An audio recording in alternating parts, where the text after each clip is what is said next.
안녕하세요. 오늘도 사연살롱을 찾아주셔서 감사합니다. 저는 사연을 좋아하는 60대 중반의 여성이랍니다. 저는 얼마 전까지 서울에서 살다가 고향으로 내려와서 평온한 날들을 보내고 있어요. 요즘 들어 자꾸 제가 살아온 날들이 떠올라 마음에 묻어뒀던 이야기를 하고 싶어서 서툴지만 글을 써보게 됐어요. 저는 지방의 작은 도시에서 자랐어요.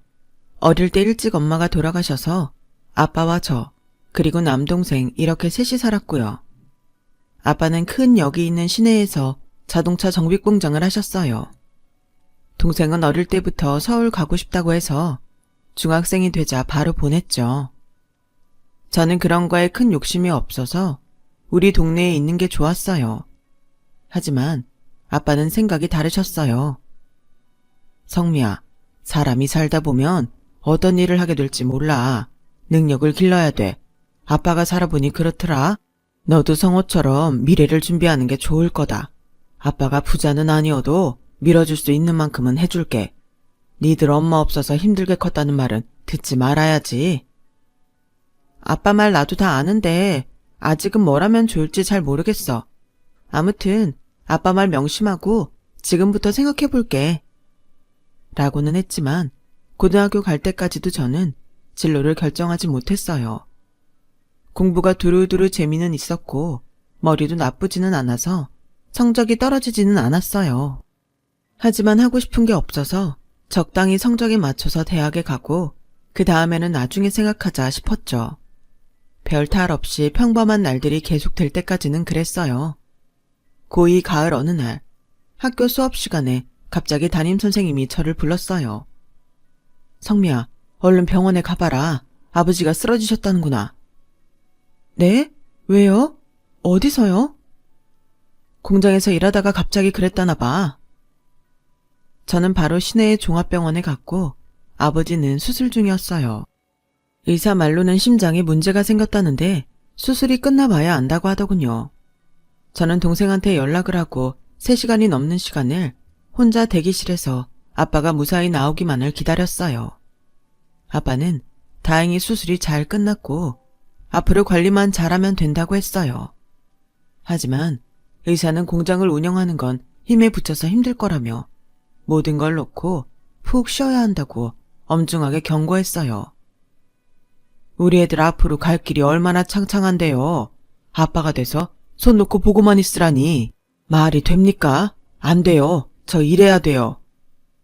아버님, 그러다가 자식들 두고 먼저 가실 수도 있어요. 그게 자녀분들한테는 더 힘들 거예요. 결국 아빠는 정비공장을 정리하고 친구에게 넘기고 집에서 쉬게 됐어요. 아빠, 지금까지 열심히 일만 했잖아. 그래서 이제 쉬면서 몸 돌보라는 신호야. 의사 선생님 말대로 우리만 놓고 아빠까지 먼저 가버리면 우리는 어떡하라고. 걱정하지 마. 나도 살 길 있고 성호도 알아서 잘하고 있잖아. 아빠는 건강을 회복할 생각만 해. 저는 일을 그만두고도 우리 걱정하느라 제대로 쉬지 못하는 아빠를 안심시켰어요. 아빠가 우리를 위해 그동안 적금도 들어놓고 돈도 모아 놓으셨다는 건 알고 있었지만 무작정 그 돈을 쓰자고 할 마음은 없었어요. 저라도 집안의 보탬이 되고 동생도 마음 놓고 공부하게 해야겠다고 생각했어요. 저는 서울에 있는 전문대에 가기로 결심했고 다행히도 회계학과에 무난히 합격했어요. 아빠도 동생도 제가 경영적으로 공부하기를 원했는데 일하면서 공부하기에는 회계학과가 좋을 것 같았거든요. 그리고 친척의 소개를 받아서 서울의 한 중학교에서 행정실 아르바이트를 했죠. 말이 행정이지 저는 잡심부름만 했어요. 누구도 제게 일다운 일을 맡기지 않았죠. 그래도 저는 묵묵히 주어진 걸 해냈고 학교를 졸업할 때에는 회계사무소에 취직도 할 수 있었어요. 그리고 학교 행정실 일을 그만둘 때쯤 저는 그 학교 윤리선생님한테 뜻밖의 고백을 받았어요. 박성미 씨 마음에 들어서 언제 고백할 수 있나 계속 타이밍만 보고 있었거든요. 근데 이제 학교를 안 나온다고 하니 더는 기다릴 수가 없어서요. 저 박성미 씨 좋아합니다. 저랑 만나주세요. 아니, 선생님이 저 같은 행정보조가 어디가 좋다고요. 그리고 저 이제 대학 졸업해서 겨우 작은 회사에 들어가는데요. 선생님 정도면 얼마든지 더 좋은 조건 가진 사람 만날 수 있지 않아요? 좋은 조건이란 게 뭔데요? 제 마음에 들면 좋은 조건 아닌가요? 성미 씨도 저 싫은 거 아니죠? 저 좋다는 걸로 알고 있을게요. 그럼 우리 이번 주 일요일에 만나요. 22살이었던 저는 연애 경험도 없었고 일하고 공부만 하느라 미팅을 해본 적도 없었어요. 그러니 윤리 선생님이 남자답고 박력 있어 보였고 저의 배경을 보지 않는 사고방식의 마음을 빼앗겼어요. 저는 그렇게 저보다 10살 많은 사람과 첫 연애를 하고 결혼까지 하게 됐죠. 결혼하기까지 모든 게 다 좋지만은 않았어요. 시어머니는 저를 노골적으로 얕잡아 봤어요. 상견례 날에는 아빠와 동생도 우습게 여기는 게 보였어요. 어머, 난 니네 아버지 어디 노가다 하다가 밥 얻어먹으러 온 사람인 줄 알았어. 하마터면 인사도 안 날 뻔했다. 동생은 서울 생활 오래 했다면서 촌티가 하나도 안 벗어졌네. 암만 인류대학에서 장학금을 받으면 뭐해? 사람이 세련미가 있어야지. 저는 그 자리에 있는 게 너무 수치스럽고 자존심이 상했는데 아빠와 동생은 저를 위해서 끝까지 아무 말 없이 자리를 지켰어요. 저와 동생이 자취방으로 가며 저는 속내를 털어놨어요. 아무래도 내가 잘못 생각한 것 같아. 이 결혼 하지 말까봐. 왜? 그 어머니가 말 그렇게 해서? 나이 든 사람들은 그럴 수 있어. 또 우리가 딸리는 건 사실이잖냐. 아빠는 그런 말 듣고도 어떻게 그렇게 태연하게 그래. 나는 진짜 자존심 상해서 미치는 줄 알았는데. 누나, 그런 것 때문에 좋은 사람 놓치지는 마. 누나가 좋아하는 사람하고 잘 살면 되잖아. 그걸 우리 때문에 포기하면 안 돼. 동생은 저보다 더 어른스럽게 제 마음을 위로해줬고 저는 그런 두 사람에게 너무 미안했죠. 다음날 만난 남편은 자기 엄마가 한 말에 대해 사과도 안 하더군요. 그래서 제가 사돈댁 집안 사람들 면전에 대놓고 그런 말하면 어떡하냐. 그게 서울에서 나고 자란 사람들이냐며 한 소리 했어요. 우리 엄마 원래 솔직해서 그래. 거칠어 하는 거 제일 싫어하시거든. 대신 뒤끝도 없고 시원시원해. 노인네들이 다 그렇지 뭐. 남편이 아무렇지도 않게 생각하니 또 그런가 싶더라고요. 저희 아빠는 워낙 남들 상처 주지 않으려고 자동차 정비 공장을 하면서도 거친 직원들한테도 상냥하게 대하던 분이셨어요. 동생도 아빠를 닮아서 다정한 편이었고요. 그런 집안에서 자란 저는 이해가 가지 않았지만 그때 남편이 그렇다고 하니 그런가 보다 했어요. 혼수를 장만할 때도 저는 못 모르고 시어머니가 시키는 대로 준비를 했고 그러느라 모아뒀던 저금은 물론이고 아빠한테도 손을 벌려야 했어요. 아무리 시어머니라고 하지만 이렇게 명품만 해달라는 거 난 너무한 것 같아. 진짜 결혼식장 위약금 물고 다 물리고 싶어. 다른 집은 더한 것도 해간다더라. 아빠 친구들 보면 진짜 빚내서 딸 시집 보내고 그래. 이 정도는 그러려니 눈 감고 넘어가. 아빠는 제가 엄마 없이 결혼해서 제대로 해온 거 없다는 말을 들을까봐 뭐든 받아주고 다 해주셨어요. 그 당시만 해도 결혼이란 게 여자가 시댁에서 해오라는 대로 많이 해가던 때이긴 했지만 저는 은근히 반발심이 생기더라고요. 아빠는 저만 잘 살면 된다고 달래셨어요. 그렇게 반신반의하며 결혼을 했고 한 6개월 정도는 나름 잘 살았어요. 남편도 연애할 때처럼 저한테 잘해줬고 시어머니도 주말 아니면 저를 잘 부르지 않으셨죠. 그런데 저한테 자꾸 시댁 생활비를 달라고 하는 건 불편했어요. 안 그래도 저랑 남편이 매달 계좌로 돈을 보내드리는데 주말마다 저만 보면 돈이 모자란다며 우는 소리를 하는 거였어요. 너 내 친구 영희 알지? 니들 결혼식 때도 왔잖아. 걔 며느리가 이번에 백화점에 가서 밍크코트에 모자까지 세트로 맞춰줬다더라. 내가 그런 며느리 복은 없어도 우리 쓸 돈은 넉넉히 주는 복은 있어야 되지 않겠니? 나도 내 아들 어디서 빌어먹으며 키운 것도 아닌데. 어머니, 그 돈이면 지금 생활비로 쓰시는 돈보다 조금 적은 걸로 알고 있어요. 그 돈으로 친구분들 만나시고 여행 다니시는 데는 충분할 것 같은데요. 저희도 앞으로를 위해서 돈도 모아야 되는데 솔직히 좀 버거워요.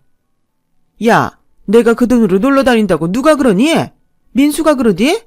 걔는 지 엄마를 이상한 사람 만드네. 근데 너도 말 그렇게 하는 거 아니지? 내가 니들 돈 모으지 말라고 하긴 했니? 있는 데서 나 부끄럽지 않게 해달라는 거지? 얘가 가만 보면 사람 속물처럼 만들고 그러더라. 누가 들으면 내가 며느리 뜯어먹고 사는 줄 알겠다. 시어머니는 불같이 화를 냈고 집에 온 남편은 제게 불평을 했어요. 당신은 가끔 보면 너무 융통성이 없어. 어른이 그런 말하면 생글생글 웃으면서 네 어머니 생각해 볼게요. 이렇게 넘어갈 줄도 알아야지. 나까지 곤란하게 만들고 그래. 처음부터 못하는 건 못한다고 말해야 기대를 안 하시지. 돈 줄 수 있을 것처럼 하다가 안 주면 그게 더 나쁘잖아. 내가 뭘 당신을 곤란하게 해? 내가 당신이랑 어머니 기분까지 생각하면서 없는 말 해야 돼? 그러는 당신네는 왜 내 기분은 생각 안 하는데 왜 나한테는 하고 싶은 말 다 하면서 자기들 마음만 알아달래? 이 조그만 게 어디서 이렇게 따박따박 대들어. 여자가 그러면 집안 사람들 신경 쓰는 게 일이지. 누구더러 자기 기분 안 알아준다고 징징거려. 저는 그 말에 너무 충격을 받았어요. 남편이 저를 그런 식으로 생각하고 있었다는 게 화가 났죠. 제가 너무 화가 나서 며칠 동안 말도 안 하고 있었더니 남편은 그제야 미안하다며 자기가 너무했다고 하더군요. 앞으로는 서로 조심하자고 하면서요. 그때는 저도 알겠다고 하고 넘어갔어요. 시어머니는 제가 가진 것 없는 집 딸이라고 무시하셨지만 그래도 심하게 시집살이를 시키지는 않았는데 제가 남편보다 돈을 더 잘 벌기 때문이었어요. 네가 다른 건 없어도 돈복은 있나 보다. 네가 집에 들어오고 돈 걱정은 해보질 않네. 시어머니는 제가 돈 가지고 남편 기죽일까봐 은근히 신경 쓰면서도 저한테 용돈을 못 받을까봐 그런지 눈치를 보긴 했어요. 그럭저럭 결혼하고 1년이 넘었고 저는 아이를 갖게 됐어요. 10주 차에 접어들었을 때 알게 됐는데요. 그전부터 남편이 많이 늦기 시작하더군요. 아이가 생겨서 좋다면서도 입시랑 애들 진로 상담 때문에 바쁘다고 새벽에 들어오기도 하고 아예 집에 오지 않기도 했어요. 시어머니도 그전에는 애가 생기기를 바라던 눈치더니 막상 제가 아이를 가졌다고 하니 시큰둥 하시더라고요. 지금 가지면 낳을 때 더워서 고생 좀 하겠다. 그런 걸 계산해보지 그랬니? 넌 친정엄마도 없는데 산후조리도 어떻게 할지 생각해 봤어야지. 나 고생시킬 생각은 마라. 회사도 바빠서 야근이 많아졌는데 남편이랑 시어머니까지 저러니 서글펐어요. 정말 친정엄마 없는 서름이 이런 거구나 싶어서 혼자서 울기도 많이 울었네요. 하루는 거래처를 다녀오는데 낯익은 사람이 보였어요. 바로 남편이었어요. 저는 남편을 부르려다가 옆에 있는 여자를 보고 그 자리에서 얼어버리고 말았죠. 아유, 우리 예쁜 사모님 힘들어서 어째. 조심조심 내 손 잡아 얼른. 보니까 두 사람이 나온 곳은 산부인과였어요. 내가 잘못 본 게 아닐까? 정말 한참을 그 자리에 서서 확인하고 또 확인했어요. 두 사람은 택시가 오자 타고 가버렸고 저는 그대로 있을 수 없어서 산부인과에 가봤어요. 좀 전에 택시 타고 가신 분들 여기 다녀요. 우리 친척인데 임신한 걸 몰라서 혹시 맞으면 깜짝 선물이라도 주려고요. 아, 좀 전에 나가신 이선영 산모랑 남편분이요? 맞아요. 지금 12주차 되셨어요. 라고 순순히 얘기해주는 접수대 간호사의 말에 정말이지 까무라칠 뻔했어요. 그날 밤 남편이 집에 오고 저는 낮에 본 걸 얘기했어요. 당신 지금 뇌 뒤밟고 다닌 거야? 그런 사람이었어? 누가 뒤를 밟았다고 그래? 거기 거래처 있는 동네야. 당신하고 웬 여자가 산부인과 나와서 택시 타고 갔잖아. 원래는 천천히 얘기할 생각이었는데 이렇게 된 거 어쩔 수 없네. 나 다른 여자 만나고 있어. 1년 좀 안 됐어. 10달쯤 됐나? 그럼 나랑 결혼하고부터 만났다는 거잖아. 그 여자는 당신 유부남인 거 알아? 처음엔 몰랐는데 내가 헤어지려고 하니까 울면서 잡더라. 내가 애 아빠여도 상관없대.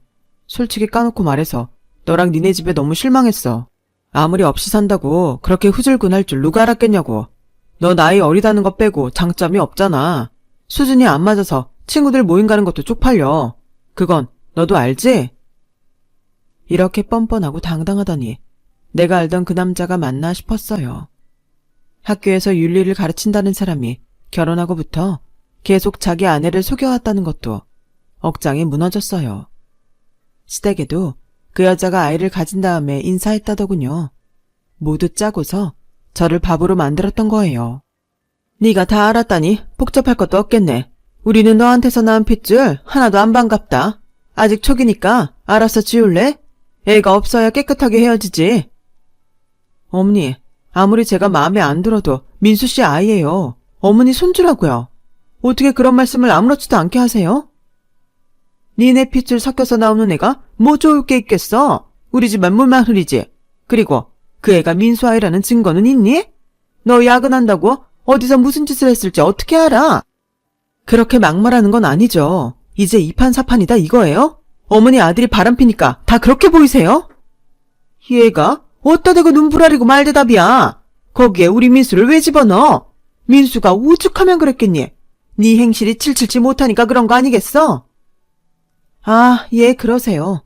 당신 아들을 행실이 발라서 그따위로 살았네요. 저 이대로 못 넘어가요. 그 사람 학교에 다 까발리고 얼굴도 못 들고 다니게 할 거예요. 어디 해볼 수 있으면 해봐. 나는 가만히 있을 것 같니? 니네 회사에 너 가정 내팽개치고 딴 남자랑 놀아놨다고 가서 깽판 칠 거야. 내가 못할 것 같아? 난 내 자식 위해서라면 더한 것도 해. 라며 말도 안 되는 억지를 쓰며 제 어깨를 몇 번이고 밀쳤어요. 너무 억울하고 기가 막혀서 며칠을 잠도 못 자다가 저는 결국 아이를 유산하고 말았어요. 몸이 약해진 상태에서 일하는 것도 무리였는데 정신적 충격을 받았으니 버티질 못한 거죠. 그런데 더 기가 막힌 건 제가 병원에 있는 사이에 남편이 세간살이를 싹 빼서 어디론가 사라진 거였어요. 정말 집만 덜렁 남겨두고 모든 걸 다 가져가 버렸더군요. 남편 학교로 찾아갔지만 이미 경비실에 얘기를 해둬서 제가 학교에 발도 들이지 못하게 했어요. 의부증에 걸려서 남편 괴롭히다가 이혼하고도 정신 못 차린 여자로 만들었더라고요. 저는 너무 큰 충격을 받아 회사도 그만두고 고향으로 내려가서 한동안 은둔하며 지냈어요. 아빠와 동생이 전부 잊고 다시 시작하자고 매일 위로했지만 제 귀에는 들리지도 않았죠. 그렇게 2년 3년 시간을 보냈고 저는 시내에 있는 부동산에서 일을 시작했어요. 일이라고 하기에는 간단한 매출 정리와 커피 심부름이 다였어요. 거기에 들어가게 된 것도 우연히 지나가다 힘들어 그 앞에서 쉬게 됐는데 사장님이 커피나 한잔 하고 가라며 절 부른 게 인연의 시작이었어요. 사장님은 인상이 푸근하고 나이가 지긋한 아주머니였는데 산전수전 다 겪어서 그런지 좋은 말도 많이 해주시고 마음이 편해지더라고요. 그때부터 저는 괜히 그 부동산에 들락거리게 됐고 그러다가 사장님이 이렇게 올 거 아예 자기를 도와달라고 하셨어요. 저는 거기에서 일을 하면서 어떤 부지를 사야 되는지 어떤 집을 언제 사고 파는지 어깨너머로 배우면서 부동산에 대해 조금씩 배웠어요. 성미야, 이거 봐. 여기 이 땅 어떻게 될 것 같니? 입지를 보니까 앞으로 개발 가능성이 있을 것 같아요.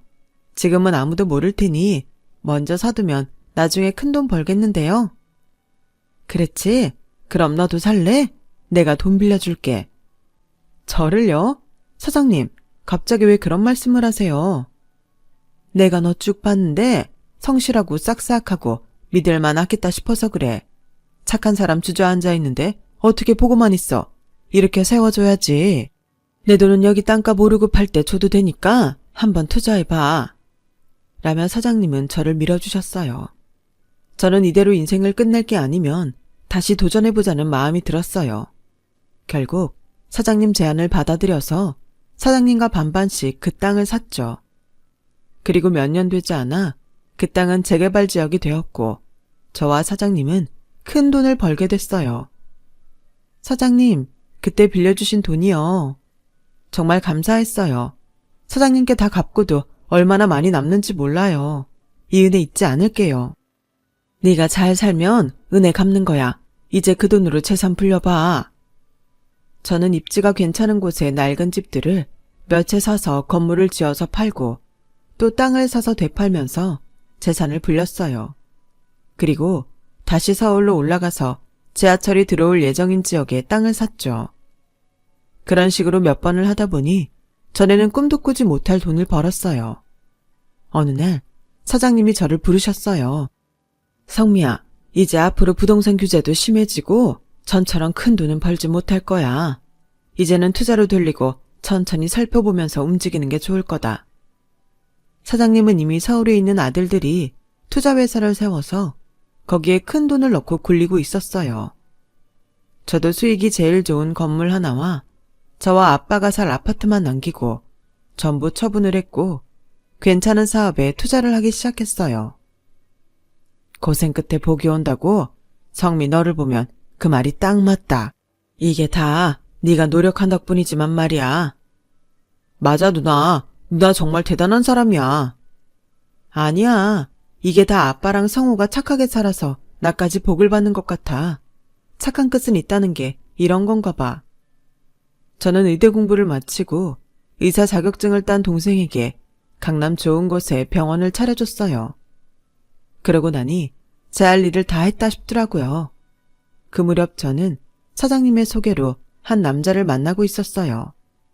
남자라면 학을 뗐지만 아내를 병으로 먼저 보내고 혼자인 그 사람을 보니 어쩐지 마음이 쓰이고 자꾸 만나고 싶더라고요. 그 사람 성격이 조용하고 세심한 것도 마음에 들었어요. 결국 저와 남자는 재혼을 하기로 했고 결혼식 대신에 가족끼리 조촐하게 식사를 하기로 했어요. 강남의 한 호텔에서 저녁 식사를 하기로 한 날, 저는 오후에 근처에 있는 편집샵에 들러서 예약해 놓은 옷을 찾았어요. 그 옷을 입고 식사하러 가려는데 건물 청소를 하는 할머니가 제 구두에 구정물을 쏟는 게 아니겠어요? 바로 시어머니였어요. 예, 너 성미 아니니? 네가 이게 무슨 일이냐? 그 옷은 또 뭐고? 아니 세상에 사람이 죽으란 법은 없다고? 어쩜 이럴 때 너를 딱 만나니? 이 손 놓으세요. 이게 뭐 하는 짓이에요?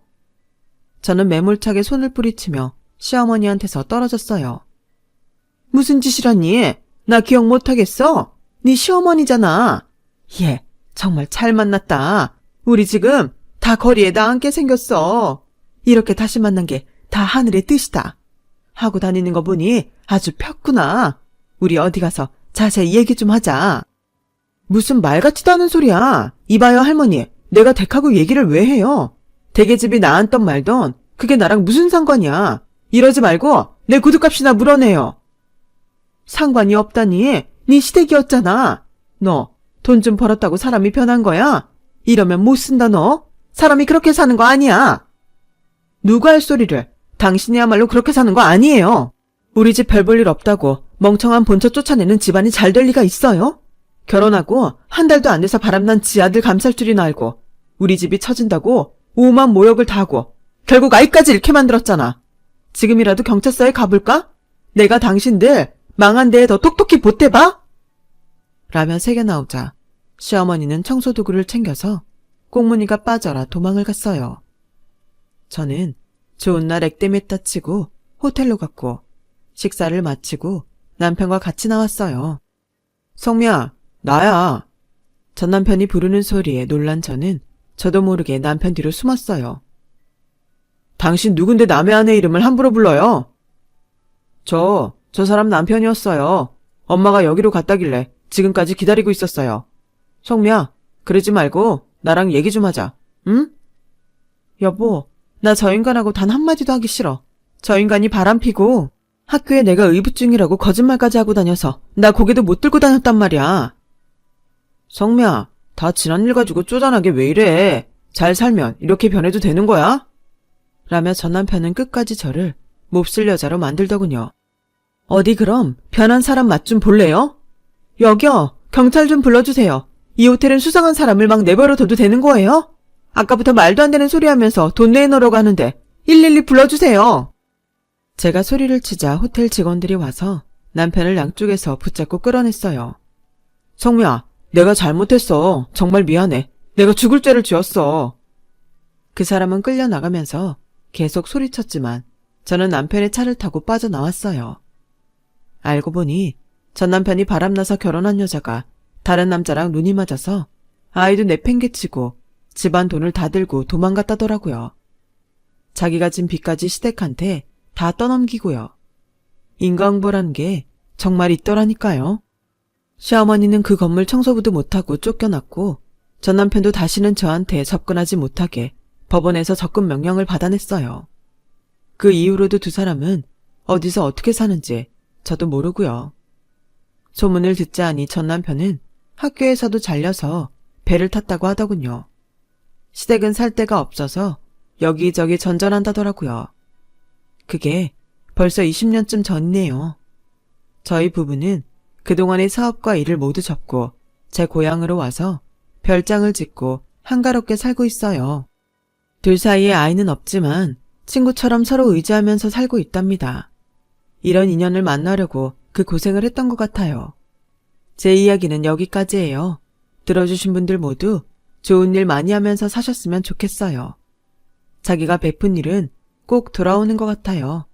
착하게 살면 좋은 끝은 있답니다. 그럼 모두 건강하세요.